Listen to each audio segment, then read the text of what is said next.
Samsung A73, changed LCD, cell phone repair. SM Bacoor for Fleur Cyberzone, Mobile World Store. Ayun, bismillah. Meron tayong tanggap na naman na Samsung A73. Ayan, so nagkaroon ng green line. Bigla na lang daw nagkaroon ng green line. Hindi naman daw naipit. So, issue po yan ngayon ni Samsung boss, no? Mga kuya. So, yung green line na yan, minsan after update daw, yan. So, pag-update nila, nagkaganyan na. Minsan naman, ginagamit lang nila, nagulat na lang sila, meron ng green line. So, issue ngayon yan talaga ni Samsung, nag-green line sa gitna. Yung iba, gusto nila i-repair yung LCD. So, yung LCD na yun, hindi na po nare-repair mga ka-techno. Hindi na po siya nare-repair. So, kailangan na talaga siyang palitan.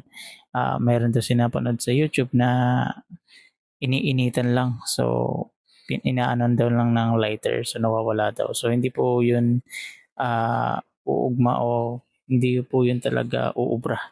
No, kailangan po talaga palitan. So, sa iba siguro may naggagawa nun. Pero sa amin, hindi, palit na po Ayan, talaga sa mga yan. gusto Buo po pong yung magpagawa pinapalitan at namin. gusto Kasama mag-inquire, na po message frame. nyo na po ako sa aking TikTok account at sa aking Facebook account.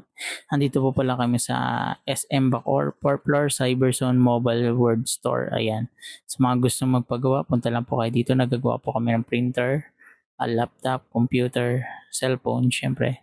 Dito lang po yan sa SM Bacoor, Poplar Cyberzone Mobile World Store. Yan.